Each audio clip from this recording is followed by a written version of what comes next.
Welcome to the White Edition.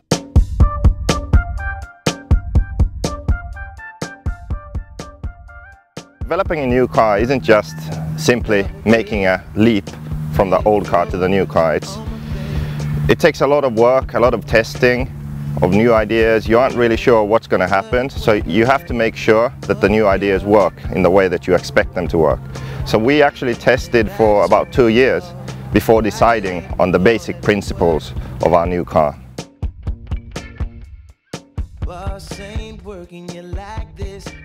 If you look at the current crop of buggies on the market today, they are all the same.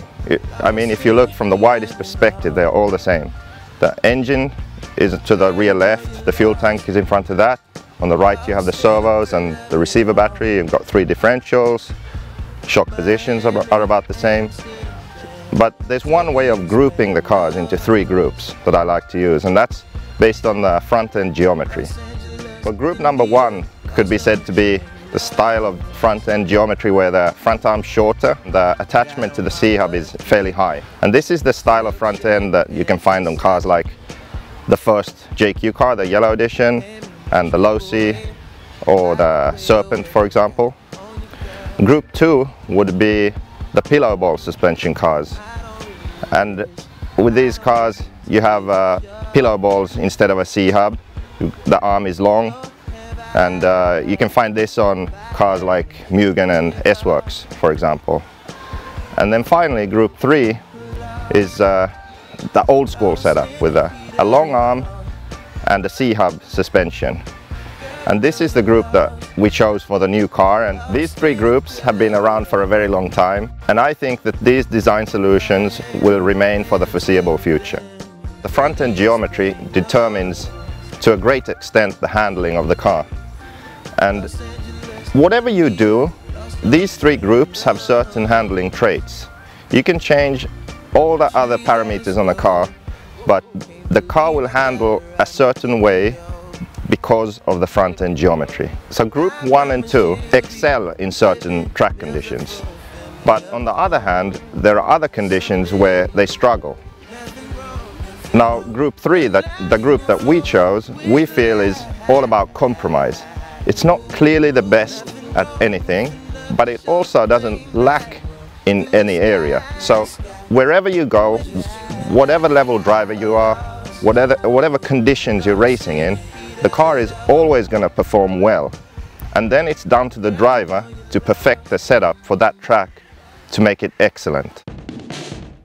During testing, we filmed a lot of the car in corners and while negotiating rough sections of the track in order to better understand the problems that occur when you push a car to its limits.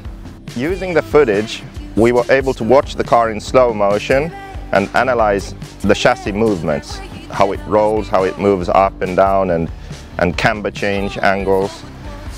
And analyzing this data, we were then able to create models on the computer of different geometries. We would then film the car with a certain setup on the track and then analyze it on the computer.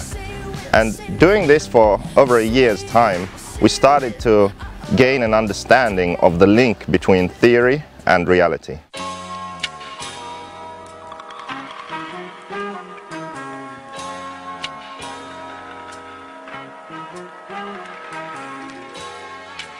I think that most people don't realize the importance of the details, the last millimeter or even tenths of millimeters in the design. Consider a car that's working well and then change everything on it by just 1 millimeter.